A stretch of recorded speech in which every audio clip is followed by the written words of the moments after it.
Alors, bonjour à tous et salut, bien sûr, moi c'est Dexter et pour ceux qui me découvrent tout simplement pour la toute première fois dans cette chaîne, alors ici nous parlons tout simplement immigration au Canada, nous parlons aussi des différentes procédures que vous pouvez vous lancer en tant qu'étudiant ou en tant que travailleur pour immigrer au niveau du Canada en 2023 bien sûr. Alors, tout simplement, dans cette vidéo, j'aimerais recommencer dès le départ parce que j'ai déjà eu assez de questions venant de différentes personnes pour savoir, vraiment, on veut savoir les différentes procédures, comment se lancer, parce que je ne sais pas, je suis confus, c'est des choses. Dans cette vidéo, tout simplement, je vais détailler des A à Z quelles sont les différentes procédures que vous pouvez utiliser pour vous lancer pour le visa étudiant en 2023 pour le Canada. Alors, restez scotchés jusqu'à la fin de cette vidéo parce que les informations les plus importantes seront énumérées à la fin. Alors, avant de commencer, s'il vous plaît, si vous n'êtes pas encore abonné sur ma chaîne, cliquez juste sur le bouton abonnement et aussi n'oubliez pas de cliquer sur la cloche de notification pour obtenir toutes nos nouvelles vidéos. Ça veut dire à chaque fois qu'il y aura une vidéo mise en ligne, bien sûr, nos vidéos sont publiées les jeudis et les dimanches. Mais surtout, chaque jour de la semaine, nous publions des shorts, donc des vidéos de 60 secondes sur YouTube, sur Instagram aussi bien sûr.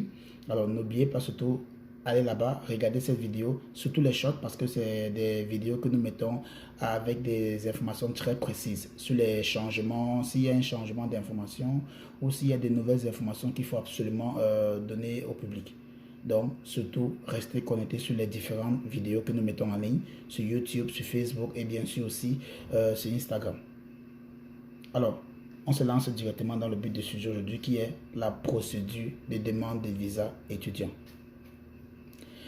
Que vous soyez en Afrique, que vous soyez en Europe, que vous soyez n'importe où dans le monde entier, que vous soyez francophone ou anglophone, c'est la même procédure pour tout le monde. Mais il y a différents programmes. Il y a différents programmes pour cela. Donc, si vous voulez vous lancer dans le visa étudiant, si vous êtes en Europe ou bien si vous êtes en Afrique, la toute première des choses que vous devez savoir, ou bien le tout premier document qu'il faut absolument avoir d'abord, c'est votre passeport. Vous devez avoir un passeport mis à jour. Rassurez-vous que vous avez déjà un passeport ou bien vous avez déjà d'abord un passeport avec vous avant de commencer à penser immigration au Canada.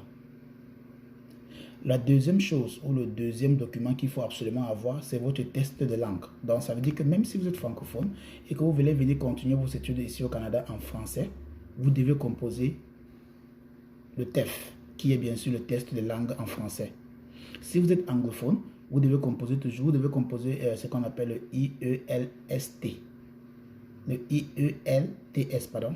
Donc, c'est le IELTS. On appelle ça le IELTS. Le IELTS. Donc, c'est ça qui va permettre au gouvernement du Canada de savoir que réellement que oui, vous communiquez en anglais, vous allez mieux comprendre comment ça se passe au Canada, vous allez mieux communiquer, vous allez mieux comprendre leur propre langue à eux. Donc, voilà les deux langues qui vous demandent absolument de faire dans votre propre pays avant d'immigrer. Donc, le premier document que j'ai dit, c'est le passeport. Le deuxième document, c'est le test de langue. Dès lors que vous avez déjà réussi à composer, le test de langue se compose chaque mois, chaque semaine. Donc, ce n'est pas quelque chose qu'il faut absolument dire non, c'est trop, il faut beaucoup étudier. Non, non. Si vous êtes francophone et que vous vous sentez à l'aise dans le français, faites le TEF, composez en français.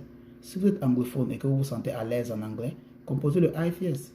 Composez juste en anglais, c'est tout. N'essayez pas de forcer pour plaire. N'essayez pas de le faire. Mais ça sera un très grand avantage pour ceux qui connaissent, bien pour ceux qui vont composer les deux langues. Vous allez comprendre bien sûr dans mes prochaines vidéos pourquoi c'est important de parler français et anglais et d'avoir les deux tests de langue.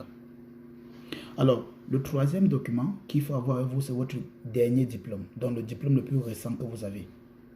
Parce qu'il faut absolument savoir, est-ce que vous voulez venir continuer les études au Canada au premier cycle, ça veut dire en tant qu'universitaire, ou bien est-ce que vous voulez continuer le master au niveau du Canada? Donc pour cela, il faut votre dernier diplôme. Maintenant, dans votre propre pays, le diplôme que vous avez n'est pas le même diplôme bien sûr qu'on utilise au Canada. Pour que votre diplôme reflète ou bien soit considéré comme un diplôme du Canada, vous devez envoyer simplement votre diplôme à une organisation ici au Canada qui s'appelle WEST, World Education Service. Ils vont tout simplement évaluer votre diplôme pour se rassurer que le diplôme que vous avez est équivalent à un diplôme dans leur propre pays. Si le diplôme que vous avez par exemple c'est le bac et que vous envoyez votre diplôme à l'organisation Ouest et qu'ils font une évaluation sur votre diplôme et ils détectent que bon, votre diplôme est équivalent à un diplôme du baccalauréat ici au niveau du Canada, ça veut dire que vous avez toute éligibilité de postuler pour des études universitaires. Mais s'ils détectent que votre diplôme n'est pas équivalent à un diplôme baccalauréat ou bien c'est moins que cela, vous devez composer ou bien vous allez devoir avoir un diplôme du bac pour pouvoir étudier cycle universitaire. Ou bien tout simplement, vous devez continuer à fréquenter dans votre pays jusqu'à obtenir l'équivalence au moins d'un bac au niveau du Canada. Donc c'est important d'avoir votre diplôme et de le faire évaluer par l'organisation WES. Pour faire cela, c'est simplement aller sur le site. Le site c'est WES, donc tapez seulement sur Google World Education Service ou bien World WES, c'est WES. Vous allez voir toutes les informations qu'il vous faut là-bas. Maintenant, l'autre document, ou bien dès lors que vous avez ces trois documents, donc vous avez le passeport, vous avez le test de langue et vous avez fait évaluer votre diplôme, là maintenant vous êtes prêt à passer à quoi? À l'étape suivante, qui est la procédure de demande de visa.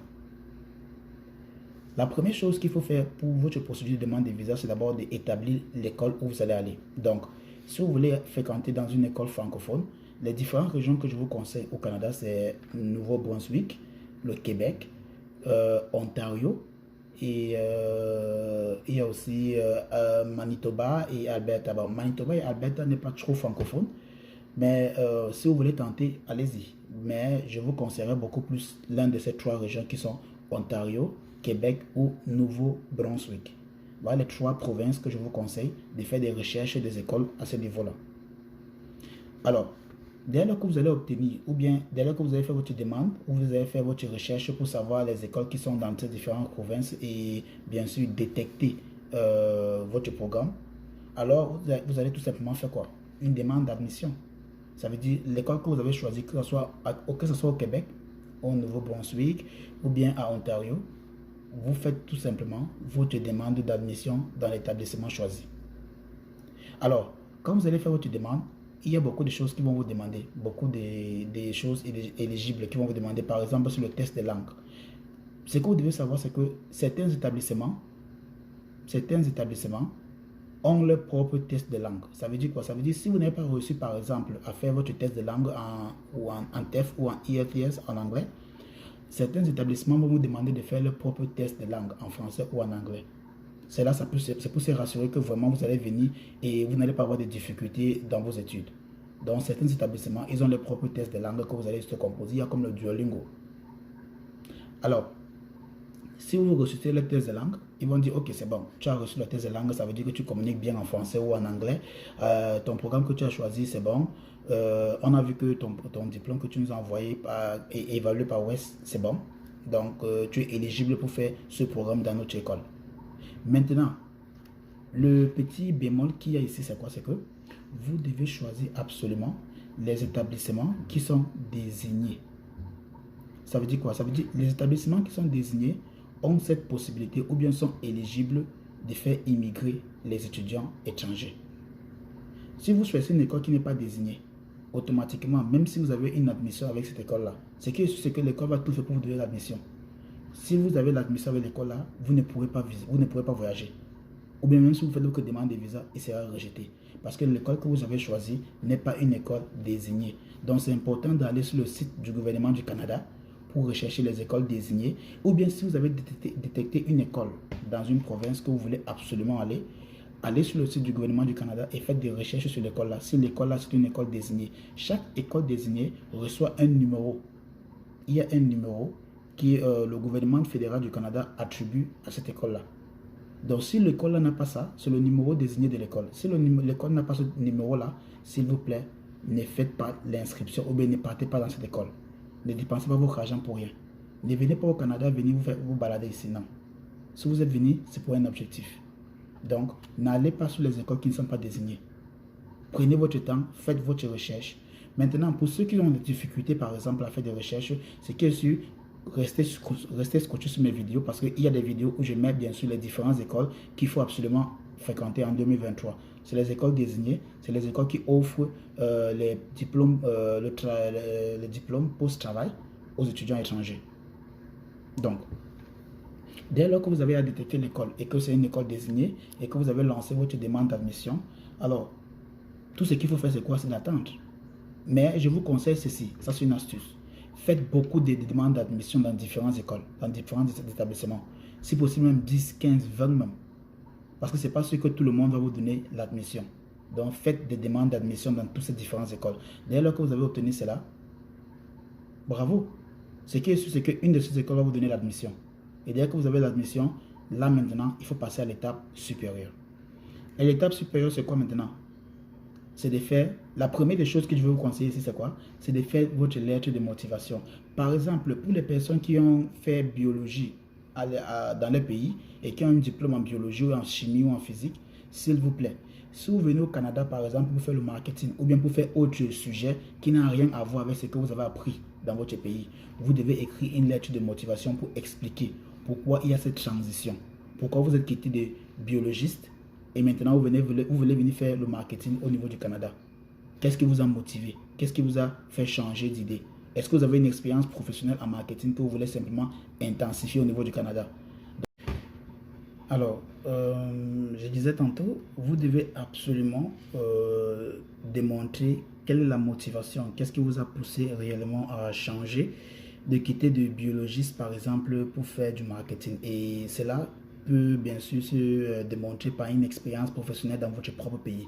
Ça veut dire si vous avez fait du marketing dans votre propre pays, donc il y a le gap. Ça veut dire dès que vous avez obtenu votre licence de biologie et que vous avez peut-être fait 2 ans sans fréquenter et pendant les 2 ans là, vous êtes en train de travailler par exemple et vous travaillez dans le domaine du marketing et par la suite vous avez les moyens pour voyager au Canada pour continuer vos études en marketing. Alors, vous devez mettre tout simplement cela dans votre lettre de motivation. Et ceci, prenez ceci très, très au sérieux, s'il vous plaît. C'est très important de prendre ceci au sérieux. Parce que voilà, ce sont les raisons pour lesquelles beaucoup de visas sont rejetés, principalement aux côtés de l'Afrique. Ça, c'est les raisons pour lesquelles beaucoup de visas sont rejetés. Parce qu'il y a des personnes qui quittent des domaines dans leur propre pays pour venir continuer les études au niveau du Canada qui n'ont absolument rien à voir avec ce qu'ils ont eu à faire dans leur propre pays. Et le gouvernement du Canada, lui, il n'est pas marabout, il n'est pas sorcier pour connaître exactement ce que vous voulez, qu'est-ce qui vous a motivé de changer de matière. C'est pour cela qu'à chaque fois que vous arrêtez vos études, par exemple, vous avez peut-être fait marketing à l'école, vous avez arrêté vos études pour faute de moyens dans votre propre pays. Et maintenant, par la suite, pendant la période que vous avez arrêté les études, vous travaillez, par exemple. Alors, et maintenant, vous avez fait une demande d'admission peut-être pour faire infirmier ou docteur au niveau du Canada, vous devez absolument expliquer au gouvernement du Canada dans une lettre de motivation que j'ai fait marketing dans mon pays, maintenant j'ai arrêté et pendant la période que j'ai arrêté, j'ai travaillé maintenant en tant qu'aide-soignant ou bien j'ai fait dans le domaine de la santé et vraiment j'ai vu l'importance de beaucoup aider les gens, d'avoir les gens en bonne santé à côté de moi, ce qui m'a motivé vraiment de faire des études approfondies dans la santé. Et j'ai trouvé que le Canada, par exemple, c'est un meilleur choix pour moi, pardon. Autant pour moi, c'est un meilleur choix pour faire mes études en termes de médecine ou autre chose. Donc, c'est pourquoi j'ai postulé dans une école qui m'a déjà admis et j'aimerais bien sûr immigrer au Canada. Ça, ce sont des choses qu'il faut absolument mettre dans votre lettre de motivation qui explique votre transition en marketing pour devenir docteur. Et là, le gouvernement va comprendre que, ok, celui-ci a déjà une expérience dans le domaine de la santé et même s'il a fait marketing, au moins le gap, c'est-à-dire l'espace qu'il y a eu entre votre dernier diplôme et avant votre demande de visa, peut-être disons qu'il y avait 2 ans de gap. Donc pendant les 2 ans là, vous êtes en train de travailler dans le domaine de la santé. Là, le gouvernement du Canada va tout simplement vérifier vos documents, comme par exemple un certificat qui prouve que vraiment vous avez travaillé dans le domaine de la santé. Et là, ça sera très facile pour eux de comprendre que vraiment, oui, cette personne est très déterminée, motivée même. Et c'est bon. Donc c'est important la lettre de motivation, surtout pour ceux qui font des transitions dans le domaine des études. C'est important la lettre de motivation, sinon votre visa sera rejeté. Là, je vous garantis 100%, il sera rejeté. Alors, dès lors que vous avez fait votre lettre de motivation, vous avez attaché cela ou bien ajouté cela à vos documents et votre lettre d'admission. Maintenant, il faut maintenant commencer à préparer quoi? Ses finances. Oh mon Dieu, c'est ici qu'il y a, on peut dire, il y a vraiment de la guerre, il y a vraiment des turbulences parce que voici l'un des facteurs clés qui font que les rejets de visas, surtout principalement en Europe et en Afrique, les rejets de visa sont énormes. Les finances. Vous devez savoir absolument qu'au niveau du Canada, pour un étudiant qui veut venir fréquenter au niveau du Canada, il vous faut au minimum 1 an de budget ou bien 1 an de finances pour votre propre suivi.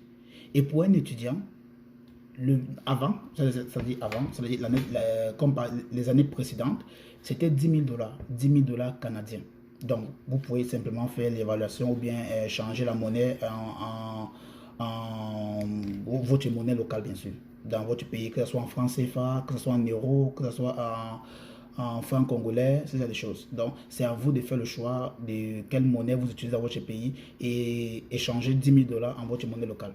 Mais avec l'inflation qu'il y a eu ces dernières années et qui se passe toujours actuellement, alors cela a augmenté. Donc, je vous conseille simplement de faire un minimum de 12 000 dollars pour votre suivi, c'est-à-dire 12 000 dollars dans les finances pour votre suivi pour 1 an au niveau du Canada. Ça, c'est rassurant. C'est très rassurant pour vous. Donc, les 12 000 dollars sont constitués absolument de quoi? Votre loyer sur 1 an, votre déplacement sur 1 an et bien sûr la nutrition sur 1 an. Ça, c'est les choses principales, primordiales que le gouvernement du Canada veut se rassurer. Que vous ne venez pas ici affamé, que vous ne venez pas ici demander l'argent aux gens. D'ailleurs, il veut se rassurer que vous avez assez de finances, au moins minimum 1 an, pour se rassurer que oui, effectivement, celui-ci, il a 12 000 dollars avec lui, donc c'est assez pour prendre soin de lui pendant 1 an.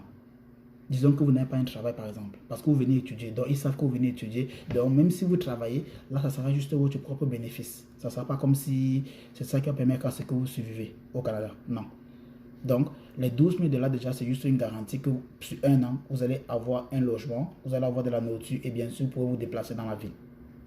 Alors, maintenant, dès lors que vous avez déjà programmé déjà cela, ça, c'est une partie des finances. La deuxième partie des finances, c'est votre admission. Est-ce que vous avez déjà payé la totalité de votre admission sur l'école, bien sûr, à l'école qui vous a choisi ou bien à l'école qui vous a remis la lettre d'admission? Si vous avez payé la totalité de votre pension, bravo, très bien déjà. Maintenant, ajoutez tout simplement le document ou bien le reçu du paiement qui prouve que vous avez payé votre pension en entier. Maintenant, si vous avez, moi, ce que je peux vous conseiller, c'est là-bas, c'est de tout simplement payer juste une partie de votre pension. Payez juste une partie, ne payez pas la totalité. Pas besoin.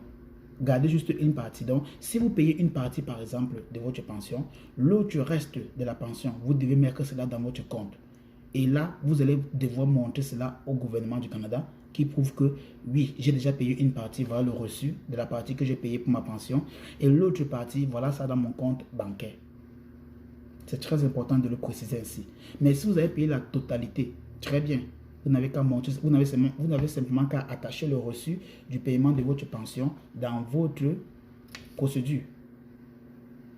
Donc, ça, c'est la deuxième partie des finances. La première partie des finances, c'était votre propre finance à vous au niveau du Canada, qui est de 12 000 dollars pour un suivi d'1 an. Maintenant, pour la pension, si vous avez payé la totalité, attachez le reçu. Si vous n'avez pas payé la totalité, tout simplement démontrez au gouvernement du Canada que voilà le reste des pensions dans votre compte bancaire. Et maintenant, la dernière étape, c'est de pouvoir tout simplement avoir une source de revenus fixe. Ça veut dire quoi? Ça veut dire que si c'est vous qui financez vos propres études au niveau du Canada, avoir un compte bancaire sur la dernière année, ça veut dire qu'avant de lancer votre procédure, rassurez-vous qu'il y a au moins un mouvement des finances dans votre compte bancaire sur 1 an. Rassurez-vous qu'il y a un mouvement de finances dans votre compte bancaire sur 1 an. Ne déposez pas exactement la somme qu'il vous faut pour immigrer au niveau du Canada dans votre compte bancaire avant de lancer la procédure. Vous faites l'erreur là, visa rejeté. Si vous faites l'erreur de déposer la somme totale de ce qu'il vous faut pour survivre au niveau du Canada dans votre compte, dès lors que le gouvernement fédéral va voir cela, ils vont comprendre que ça c'est un montant fictif. Directement, votre visa est rejeté. Donc, vous devez laisser un mouvement bancaire ou bien un mouvement de finances dans votre compte bancaire pendant 1 an. Quand ils vont voir qu'il y a de l'argent qui entre et qui sort dans votre compte bancaire et il y a un montant fixe régulier chaque mois, ils vont comprendre que oui, celui-ci, il a les finances, il a l'argent ou bien il a les ressources pour se financer au niveau du Canada. Donc, c'est une personne fiable. Donc, ne faites pas l'erreur que beaucoup de personnes font. Ils prennent directement 12 000 dollars plus 20 000 dollars de la pension. Ça fait entre 32 000 dollars. Ils prêtent un peu de l'argent partout. Ils versent dans les comptes une fois. Bam! Et là, ils se disent que bon, j'ai l'argent qu'il faut.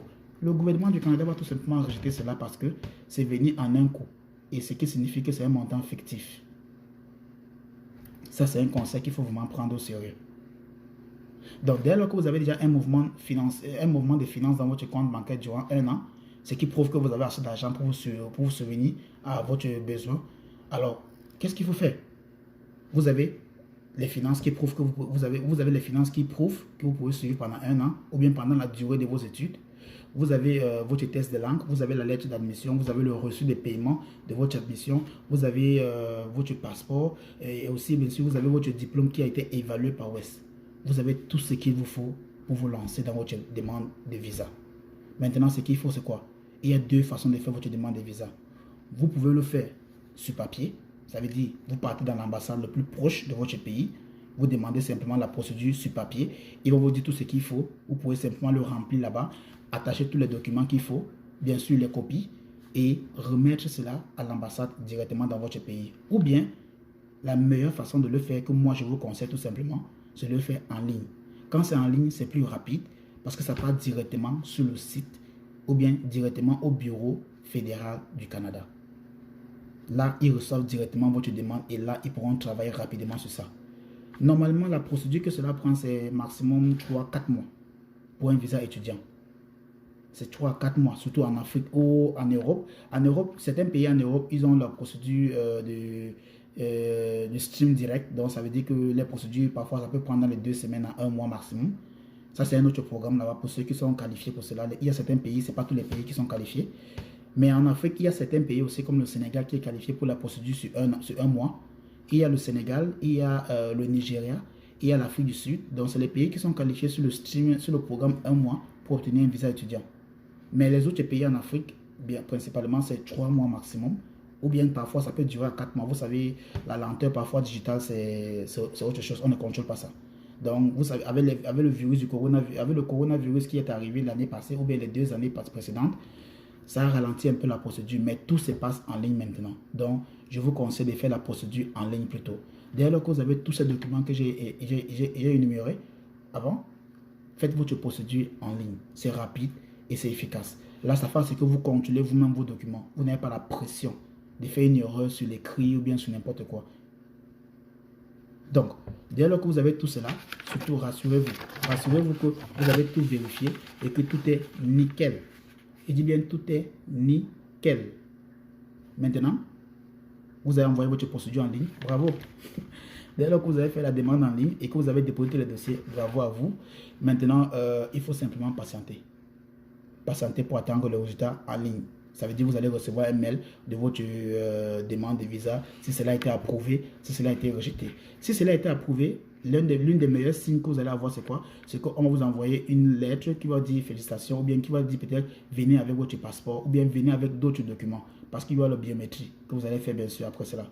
Donc, dès que vous avez déposé la demande en ligne avec tous les documents qu'il faut, attendez juste le résultat. Et après cela, après que vous avez déposé, on va vous demander de venir déposer votre biométrie. Donc, allez déposer les empreintes dans l'ambassade le plus proche de vous. Et c'est tout. Attendez tout simplement. Si vous recevez un email qui dit venez avec votre passeport, déposer le passeport à l'ambassade, là c'est un bon signe. C'est un bon signe. Ça prouve que votre visa a été considéré déjà. Mais si on vous demande de venir retirer votre lettre sans demander votre passeport, ça peut être un mauvais signe, comme ça peut aussi être un bon signe, parce que ça peut aussi être un très bon signe. Parce que parfois, on peut vous demander de venir retirer une lettre qui va vous dire exactement ce qu'il faut comme information pour complémenter. Donc, restez positif. La procédure de demande de visa, c'est quelque chose qui est très simple à faire si vous suivez les procédures que j'ai juste énumérées dans cette vidéo, de A à Z. Donc, si vous avez des questions, si vous avez des doutes encore par rapport à cela, s'il vous plaît, abonnez-vous simplement à ma chaîne. Posez vos questions en commentaire, mettez les commentaires, mettez les likes aussi s'il vous plaît. J'ai besoin de ça. C'est ça qui va permettre à ce que YouTube ou bien l'algorithme YouTube puisse mettre mes vidéos en avant pour ceux qui ont besoin de cela. C'est gratuit. Tout ce que je vous donne, c'est gratuit. J'aimerais juste partager. Ça, c'est mon expérience personnelle. Je le partage avec vous. Et pour ceux qui aimeraient bien sûr en savoir plus, abonnez-vous, mettez en commentaire tout ce que vous avez besoin comme question. Je vais vous répondre. Ce qui est sûr, donnez-moi juste 24 pour répondre à toutes vos questions. Merci encore et surtout, bonne chance à ceux qui veulent se lancer après cette vidéo bien sûr. Et pour ceux qui sont lancés, priez simplement, mettez Dieu devant tout et le reste se fera. Ciao.